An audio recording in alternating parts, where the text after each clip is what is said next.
Mari kita berdoa. Kami percaya hadirat Tuhan ada di tengah-tengah kami, karena kamilah pembawa hadirat Tuhan itu. Kami berkumpul, kami bersama-sama memuji meninggikan nama Tuhan.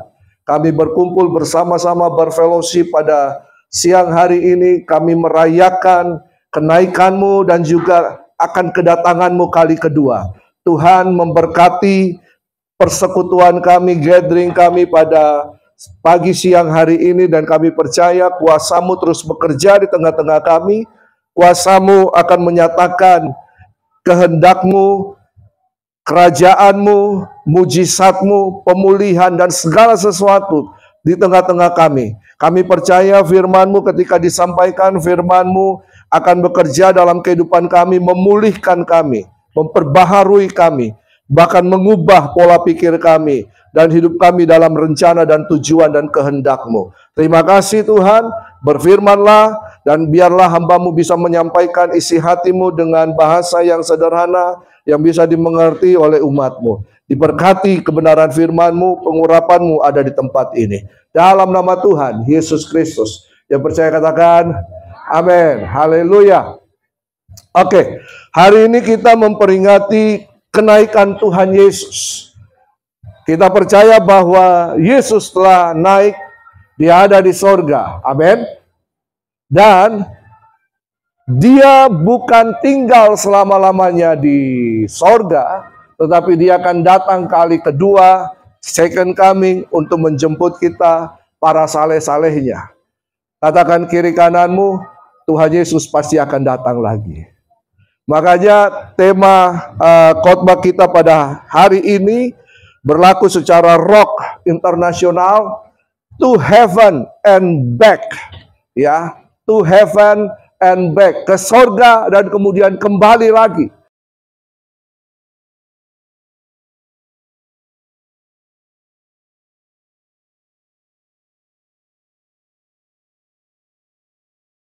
Coba kita lihat bersama. Waktu saya singkat 30 menit, kita lihat apa yang Lukas tuliskan tentang kenaikannya. Lukas 24 ayat 50 sampai yang ke-53. Lukas 24 ayat 50 sampai yang ke-53. Kita baca bersama-sama. Lukas 24 ayat 50 sampai yang ke-53. Lalu Yesus membawa mereka keluar kota sampai dekat Betania. Di situ Ia mengangkat tangannya dan memberkati mereka. Dan ketika Ia sedang memberkati mereka, Ia berpisah dari mereka dan terangkat ke sorga. Mereka sujud menyembah kepadanya. Lalu mereka pulang ke Yerusalem dengan sangat bersukacita.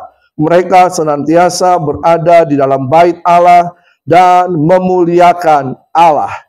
Nah, dalam catatan Lukas dikatakan bahwa murid-murid melihat, menyaksikan kenaikan Yesus ke sorga. Berapa? Kurang lebih 500 orang kata Paulus. Jadi ada saksi mata 500 orang. Ada ahli yang meragukan.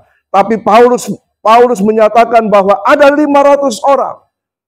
Dan pada waktu itu kekristenan masih belum terlalu banyak. Dan mereka saling terkoneksi satu dengan yang lain. Makanya Lukas berani untuk menulis bahwa Yesus disaksikan oleh para murid naik ke sorga. Dan mereka bersukacita, para murid. Kenapa?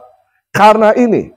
Dalam Kisah Para Rasul 1 ayat 9 sampai 11 juga mencatat. Kisah Para Rasul, kitab Kisah Para Rasul merupakan lanjutan dari tulisan Lukas. Dikatakan begini, Kisah Para Rasul 1 ayat 9 sampai yang ke-11. Sesudah Ia mengatakan demikian, terangkatlah Ia, disaksikan oleh mereka, dan awan menutupnya dari pandangan mereka. Ketika mereka sedang menatap ke langit, waktu Ia naik itu, tiba-tiba berdirilah dua orang yang berpakaian putih dekat mereka, dan berkata kepada mereka, "Hai orang-orang Galilea, mengapakah kamu berdiri melihat ke langit? Yesus ini yang terangkat ke sorga meninggalkan kamu akan datang kembali dengan cara yang sama seperti kamu melihat Dia naik ke sorga." Ketika para murid menyaksikan Yesus naik ke sorga, Pandangan mereka tetap terarah ke atas. Apakah saya tidak mengerti? Mungkin ada yang berkata, jangan-jangan Yesus jatuh lagi. Ya, tapi pandangan mereka terus mengarah ke atas. Dan kemudian malaikat berkata kepada mereka, "Hei, kenapa pandangan kalian masih lihat ke atas? Ya, dia yang naik, dia juga akan datang kembali dengan cara yang sama. To heaven and back, dengan cara yang sama." Ya, kalau Bapak Ibu ke Israel, Bapak Ibu bisa melihat di mana dikatakan ada jejak kaki Yesus. Nanti minta Cita untuk bawa kita ke Israel sama-sama. Haleluya, dengan Suita Tour. Ya. Oke, Bapak Ibu bisa melihat, menyaksikan bahwa ada bukti, ada jejak, ada saksi mata. Dan kenaikan Tuhan Yesus itu sungguh luar biasa. Kenapa demikian? Ya, apa tujuan dari Yesus naik ke sorga? Tidak apa-apa. Ini bukan gereja, tidak apa-apa. Tapi kalau ada ya tidak apa-apa lah. Ya, kasihan ini sudah diangkat, itu lagi. Sebentar habis itu ada yang sediakan kopi, teh, pisang goreng, puji Tuhan. Terima kasih, terima kasih. Apa tujuan Yesus naik ke sorga? Yang pertama adalah kita percaya bahwa Yesus datang sebagai raja, betul kan? Dia lahir sebagai raja, makanya orang-orang Majus yang dikatakan raja-raja kecil, mereka datang membawa korban persembahan untuk menghormati lahirnya Sang Raja Agung. Dalam kehidupannya Yesus menyatakan bahwa dialah raja itu. Ketika dia mengadakan mujizat, menengking setan dan berkata, "Kalau kamu melihat kuasa Allah telah terjadi, maka kerajaan Allah sedang datang, sudah ada di muka bumi ini." Dia mati sebagai raja. Di atas kayu salib ditulis, inilah raja orang Yahudi. Ya, dia bangkit sebagai raja. Ya, dia mengalahkan maut. Dia bangkit sebagai raja. Dan apa tujuan Yesus naik ke sorga? Dia naik untuk menjadi raja di atas segala raja. Yesus naik ke sorga dalam rangka apa? Inaugurasi kerajaannya. Kerajaannya, raja. Karena dia akan datang untuk memerintah dalam pemerintahan 1000 tahun dan pemerintahan kekal bersama Allah Bapa. Makanya Markus 16 ayat 19 berkata begini.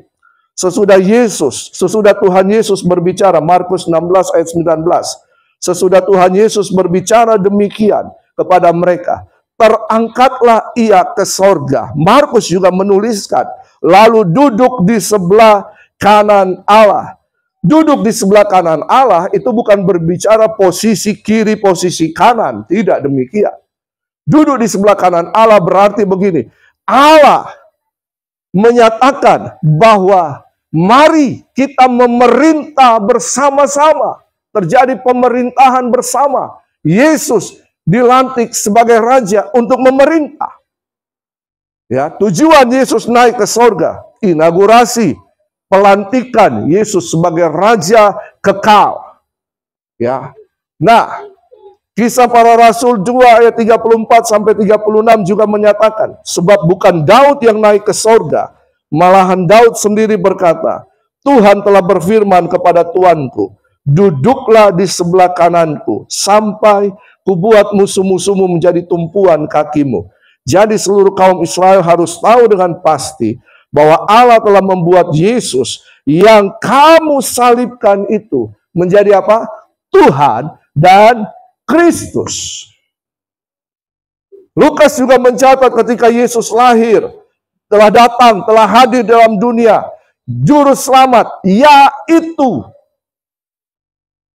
Kristus dan Tuhan. Ini merupakan pengajaran yang sangat penting dalam iman kekristenan kita. Ya, ini merupakan doktrin penting tentang ketuhanan Yesus, kerajaannya Yesus. Ya, maka dikatakan duduklah di sebelah kananku. Yesus dilantik untuk memerintah bersama-sama dengan Sang Raja kekal Allah Bapa. Nah, dikatakan, aku telah membuat Yesus yang kamu salibkan itu menjadi Tuhan Tuhan apa? Kurios, penguasa. Dan Kristus, Raja yang diurapi. Lalu apa tujuan Yesus naik ke sorga? Ini yang kita suka sebenarnya. Kita suka bahwa ketika tutup mata di bumi, buka mata di mana? Di sorga. Ini yang kita suka ketika kita percaya Yesus, jaminan kehidupan kita, sorga. Apakah demikian? Nanti kita akan pelajari. Wahyu 19 ayat 7. Tujuan Yesus naik ke sorga.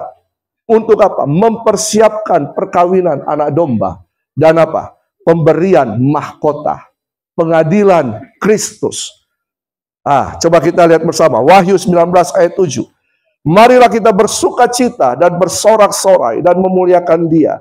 Karena hari perkawinan anak domba telah tiba. Dan pengantinnya telah siap sedia.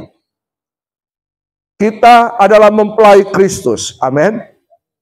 Nanti kelak akan ada pernikahan anak domba. Di mana? Di sorga. Ya. Gereja dan Kristus akan bersatu. Kapan itu? Tunggu sebentar. Poin yang ketiga. Ya. Lalu kemudian bukan hanya itu saja. 2 Korintus 5 ayat 10 berkata begini. 2 Korintus 5 ayat 10. Sebab kita semua harus menghadap tahta pengadilan Kristus. Supaya setiap orang memperoleh apa yang patut diterimanya. Sesuai dengan yang dilakukannya dalam hidupnya. Baik ataupun jahat. Jadi akan ada pengadilan Kristus. Ya, akan ada pengadilan Kristus untuk memberikan mahkota, upah. Ada mahkota kebenaran, mahkota kemuliaan, mahkota kehidupan, dan banyak mahkota akan diberikan. Untuk apa? Kepada siapa Yesus memberikan mahkota ini? Kepada mereka, orang-orang percaya, yang nanti akan berjumpa di udara. Ada pertemuan di udara. Ya. Lalu kemudian dalam pengadilan tahta Kristus, ada pemberian mahkota. Kenapa? 1 Petrus 5 ayat 4 berkata, maka kamu, 1 Petrus 5 ayat 4, maka kamu apabila Gembala Agung datang, kamu akan menerima mahkota kemuliaan yang tidak dapat layu. Ya, kamu akan menerima mahkota kemuliaan yang tidak dapat layu. Untuk apa? Untuk memerintah bersama dengan Kristus. Kapan itu? Nanti di bumi. Jadi kita akan naik juga ke sorga, tapi nanti kita akan turun kembali untuk memerintah bersama dengan Yesus.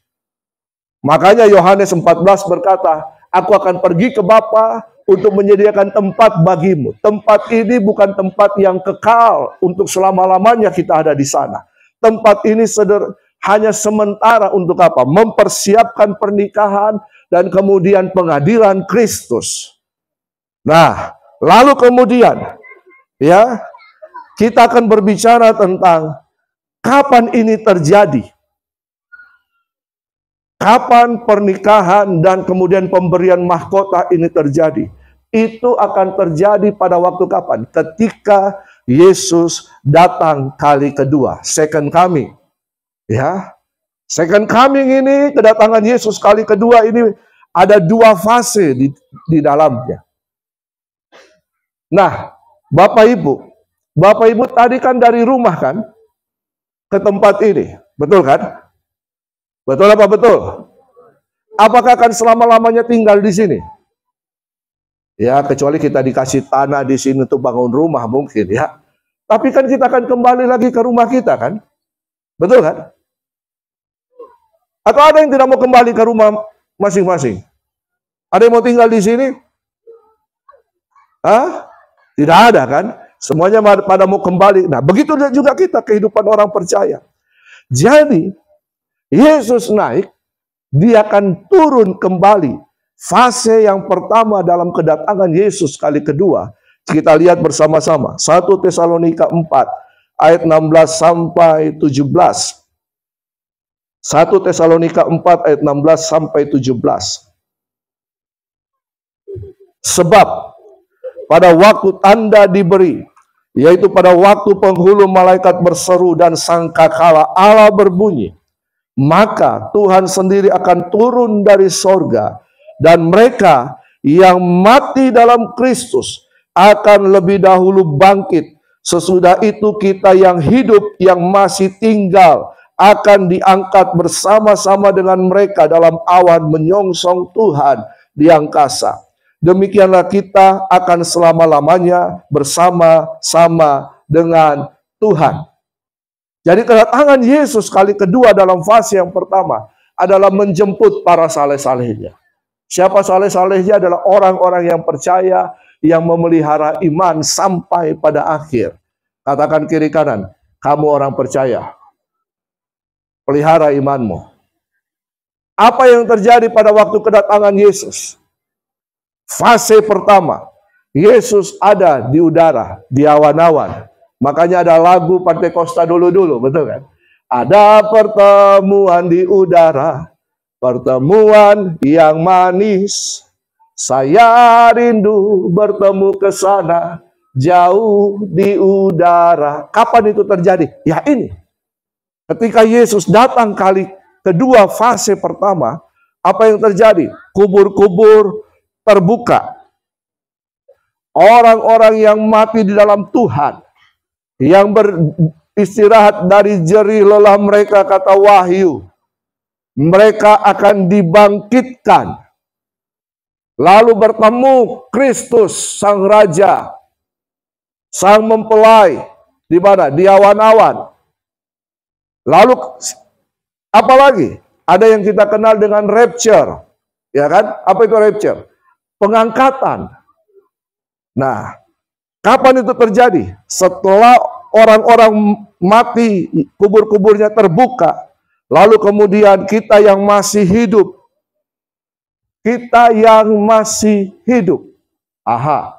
ya, kita yang masih hidup, yang percaya kepada Kristus, yang memelihara iman kita, akan diubahkan dalam sekejap mata, memakai tubuh kemuliaan, dan akan terangkat juga.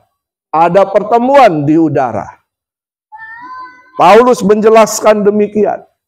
Makanya dikatakan, jangan terlalu bersedih hati, ya, berduka cita. Kalau ada keluarga, kerabat kita, kekasih kita, orang yang paling dekat, kemudian telah meninggal dan kembali, ya, dalam kekekalan, kita bersyukur kalau dia sudah percaya kepada Yesus. Dia memelihara iman, karena akan ada pertemuan di udara. Setelah itu, apa yang terjadi? Baru kita ke sorga. Sorga adalah tempat kediaman Allah. Sorga tempat kediaman Allah. Kita ke sorga untuk apa? Ada pernikahan anak domba. Ada penghakiman Kristus, pemberian mahkota. Setelah itu, Wahyu 20 ayat 6 berkata begini. Wahyu 20 ayat 6. Berbahagialah dan kuduslah ia yang mendapat bagian dalam kebangkitan pertama itu. Fase pertama ini. Kematian yang kedua tidak berkuasa lagi atas mereka. Tetapi mereka akan menjadi imam-imam Allah dan Kristus. Dan mereka akan memerintah sebagai raja bersama-sama dengan dia 1000 tahun lamanya. Jadi ketika kita terima mahkota, berarti kita sedang dipersiapkan Allah untuk menjadi imam dan raja. Saya, Bapak Ibu Saudara, adalah imam dan raja. Kita adalah imam dan raja. Dan kita akan memerintah bersama dengan dia 1000 tahun lamanya. Makanya dikenal dengan kerajaan 1000 tahun damai. Di mana kerajaan 1000 tahun damai itu? Di sorga. Di mana? Di bumi. Karena itu ada kedatangan Yesus fase yang kedua.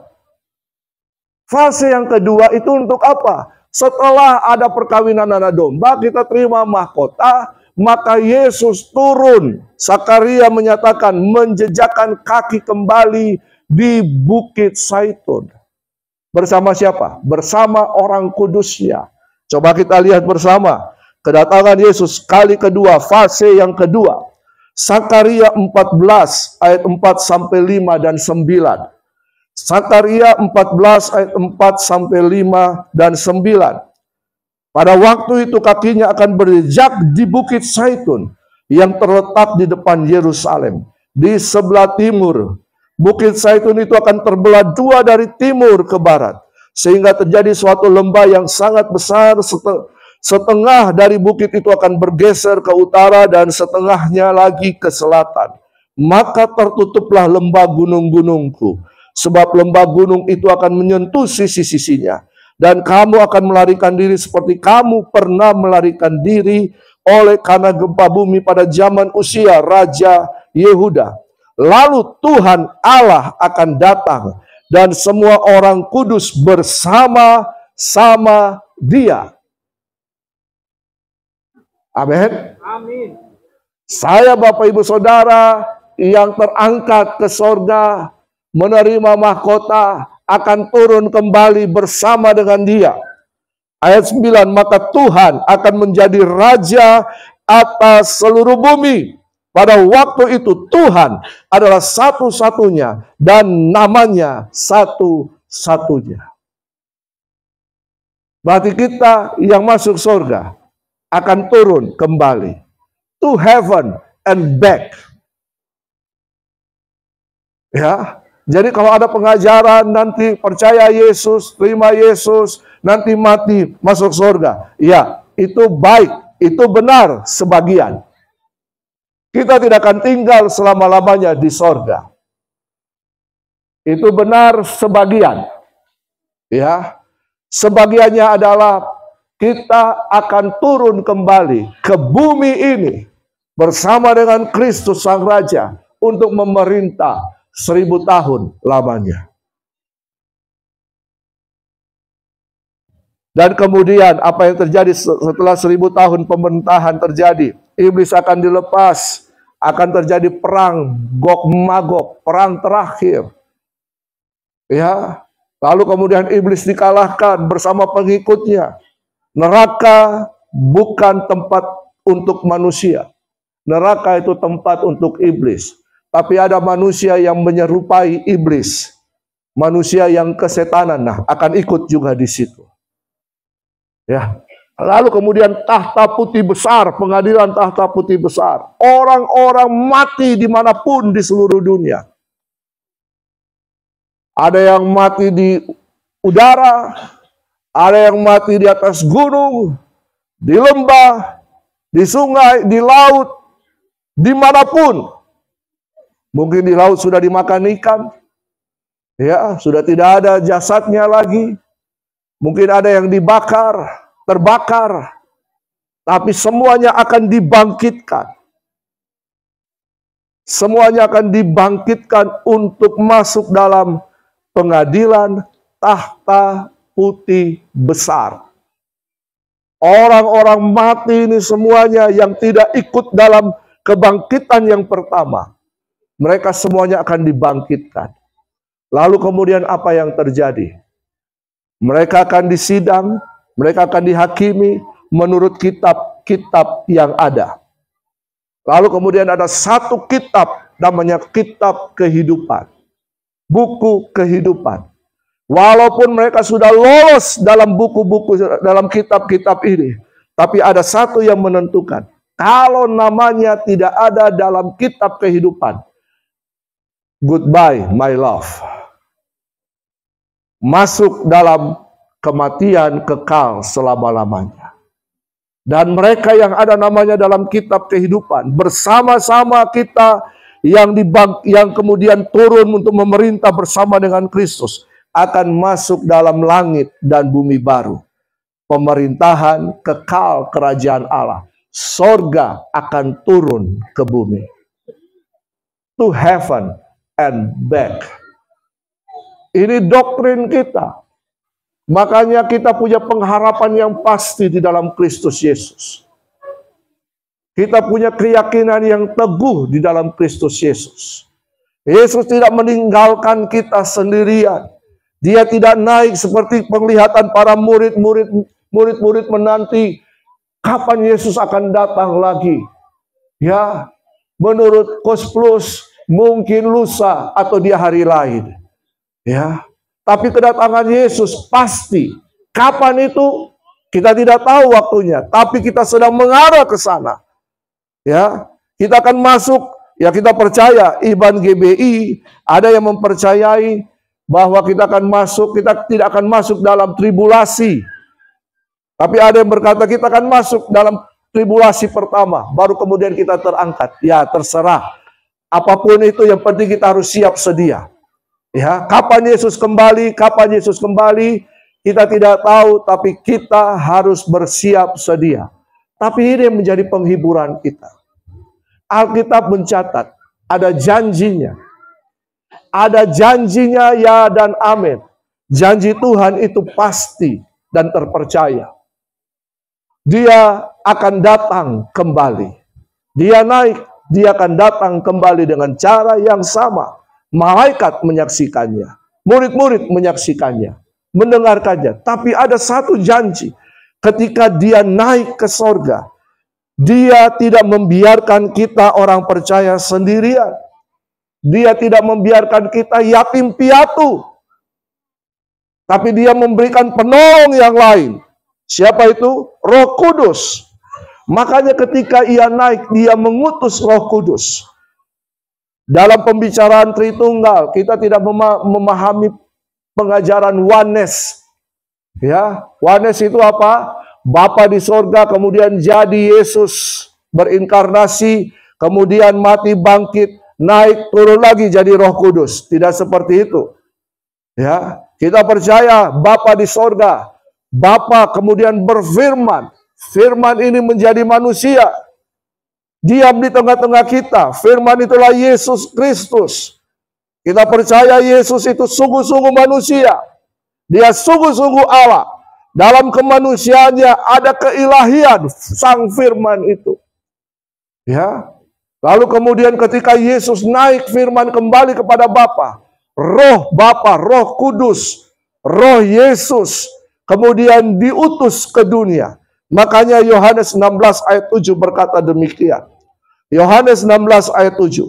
Namun benar yang kukatakan ini kepadamu adalah lebih berguna bagi kamu jika aku pergi. Sebab jikalau aku tidak pergi, penghibur itu tidak akan datang kepadamu. Tetapi jikalau aku pergi, aku akan mengutus dia kepadamu.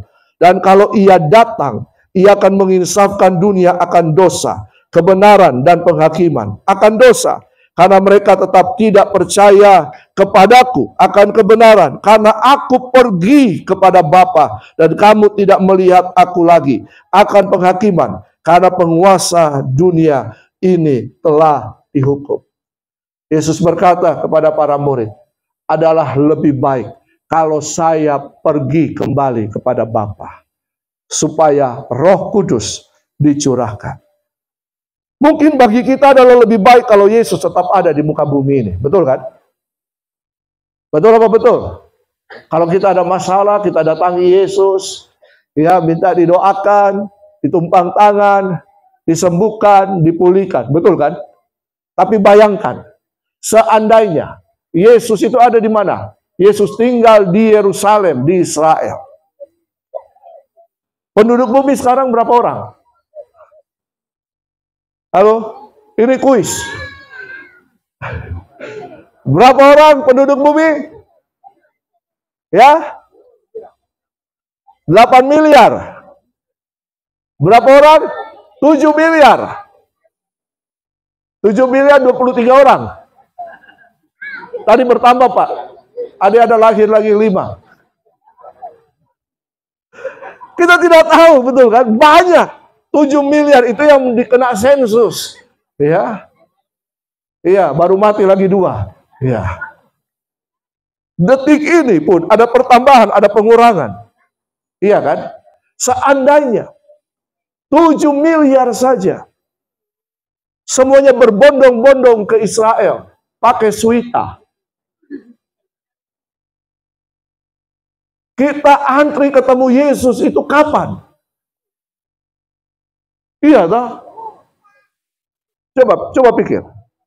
Coba pikir. Bapak Ibu punya kesusahan, Bapak Ibu punya sakit penyakit, Bapak Ibu punya masalah dan sebagainya. Dan hanya Yesus yang sanggup untuk memberikan jawaban kesembuhan. Taruhlah 1 miliar saja yang punya masalah. 6 miliar aman. Berapa banyak pesawat yang bawa kita ke sana? Apakah Israel mampu menampung kita? Berapa banyak hotel yang disiapkan? Betul kan? Berapa panjang antrian? Kalau satu hari Yesus hanya melayani 1000 orang. 1 miliar. Berarti berapa hari kita menunggu? Kita antriannya ke 999 orang. 999 juta orang. Kapan itu? Hah? Saya percaya sebelum ayam tumbuh gigi, ya, kita tidak berjumpa dengan Yesus. Tapi puji Tuhan, ketika dia naik, dia memberikan Roh Kudus. Ini adalah janji yang digenapi oleh Bapa. Janji kepada umatnya bahwa dia tidak membiarkan kita sendirian. Dia selalu ada beserta dengan kita. Immanuel, Allah yang menyertai kita. Penyertaan Allah itu bukan di luar saja. Penyertaan Allah itu ada di dalam kita. Rohnya berdiam di dalam kehidupan kita. Dalam roh kita. Makanya ketika kita percaya terima Yesus, roh kita diperbaharui. Roh kita menjadi tempat kediaman Allah. Roh Allah itu. Dia ada di dalam saya. Dia ada di dalam Bapak Ibu Saudara. Ini suatu hal yang luar biasa. Allah pencipta, Roh Kudus pencipta, Yesus juga pencipta. Ada di dalam kita. Allah penolong, Yesus penolong, Roh Kudus penolong. Ada di dalam saya dan Bapak Ibu Saudara. Apa yang harus kita takutkan sebenarnya dalam kehidupan ini? Jika Allah beserta kita, siapakah yang jadi lawan kita? Amin. Oleh karena itu, saya mendorong kita semua, mari kita penuh Roh Kudus. Kita minta Roh Kudus untuk berdiam dalam kehidupan kita. Kita minta Roh Kudus untuk menguasai kehidupan kita. Menuntun langkah-langkah kehidupan kita. Saya percaya kalau Roh Kudus menuntun kita, maka kita akan berjalan walaupun ada masalah, tantangan, ada persoalan, ada hal-hal yang tidak baik di depan kita. Dia akan tetap menguatkan kita dan memberikan kita kemenangan. Amin. Bahkan lebih daripada pemenang. Saudara, jangan takut untuk dipenuhi Roh Kudus. Mungkin ada yang berkata, saya takut nanti kalau saya dipenuhi Roh Kudus, ada manifestasi, saya goyang-goyang, nanti saya malu dilihat orang. Itu manifestasi Roh Kudus. Siapa yang bisa tahan? Saya mengalami hal itu.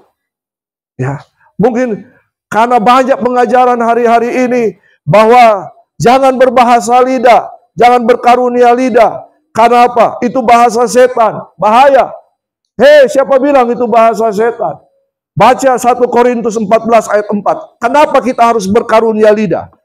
Kenapa kita harus berbicara dalam bahasa roh? 1 Korintus 14 ayat 4. Ada yang bisa bacakan untuk saya? Silakan. 1 Korintus 14 ayat 4. Kita orang karismatik Pentakosta. Kita memahami tentang kerajaan Allah. Dasar pergerakan kita roh, kerajaan Allah. Kita percaya dengan Roh Kudus. Kita percaya dengan manifestasi Roh Kudus. Kita percaya dengan karunia-karunia Roh Kudus. Kita baca sama-sama 1 Korintus 14 ayat yang keempat. Siapa yang berkata-kata dengan bahasa roh, ia membangun dirinya sendiri. Tetapi siapa yang bernubuat, ia membangun jemaat. Roma pasal 8 berkata ketika kita berdoa dengan keluhan-keluhan yang tak terucapkan, Roh itu mengerti maksud hati kita. membawa doa-doa kita kepada Bapa. Ya, jadi bahasa roh untuk membangun kehidupan kita supaya kita kuat saat kita lemah. Mari kita berdoa dalam bahasa roh. Himmata karabasi kata karabaya rabasi kata karabo. Himmata karabasekere. Saat kita takut, mari kita berdoa dalam bahasa roh. Himmata karabasiki araboya rabase. Saat kita ada masalah, saat ada musuh menentang kita, ada di depan kita, berdoa dengan bahasa roh supaya kita kuat di dalam Tuhan. Amin. Tapi yang Paulus juga maksudkan bernubuat. Seandainya ini yang namanya karunia bahasa roh, bahasa lidah yang harus ditafsirkan. Saya datang kepada Bapak Ibu Saudara untuk khotbah. Lalu kemudian saya berkhotbah. Himmata karabasi kata karabaya rabasi kata. Bapak Ibu mengerti nggak? Mengerti tidak? Tidak. Makanya ketika berkhotbah harus pakai akal budi. Bahasa akal budi, betul kan? Tapi untuk doa. Halo? Pakai bahasa roh. Ini diberikan Tuhan. Ini diberikan Roh Kudus untuk kita. Kalau diberikan, terima. Jangan tolak. Karena pasti ada gunanya. Amin. Karena itu, mari kita penuh Roh Kudus. Ya, GBI dalam pengakuan imannya percaya orang yang dipenuhi Roh Kudus, tanda awalnya adalah berbahasa lidah.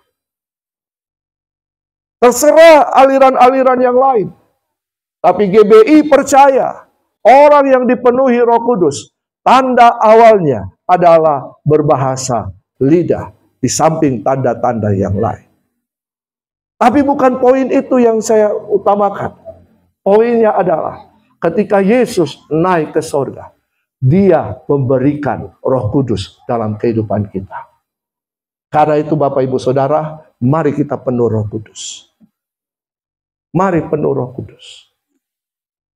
Roh Kudus memenuhi kita untuk menolong kita melakukan kehendak Tuhan sampai Ia datang kali kedua untuk menjemput saleh-salehnya. Amin. Siapa yang rindu dipenuhi Roh Kudus? Saya percaya Roh Kudus tidak terbatas hanya dalam gedung gereja. Saya percaya Roh Kudus sedang bekerja di tengah-tengah kita. Di taman ini. Dalam gathering kita. Saya tidak akan panggil Bapak Ibu Saudara untuk maju ke depan ditumpang tangan. Tapi saya percaya Roh Kudus sanggup untuk menjamah Bapak Ibu Saudara dimanapun Anda berada. Yang penting buka hati. Undang Roh Kudus. Saya perlu Roh Kudus. Roh Kudus penuhi saya. Roh Kudus penuhi saya. Roh Kudus penuhi saya dengan kerinduan. Kalau kita baca khotbah Petrus, bahkan anak-anak kecil pun dipenuhi Roh Kudus. Roh Kudus ada di tengah-tengah kita. Roh Kudus ada di tempat ini. Mari undang Dia. Jangan lihat kiri kanan, jangan pedulikan siapapun yang ada di tempat ini. Sekarang urusan Bapak Ibu Saudara dengan Roh Kudus. Saat ini urusannya Bapak Ibu Saudara dengan Roh Kudus. Kita bangkit berdiri bersama-sama. Tanpa musik pun Roh Kudus bisa bekerja. Tanpa musik pun Roh Kudus bisa memenuhi kita semua. Ketika para murid mereka menantikan Roh Kudus di loteng Yerusalem. Dan Roh Kudus memenuhi mereka pada perayaan hari yang ke-50.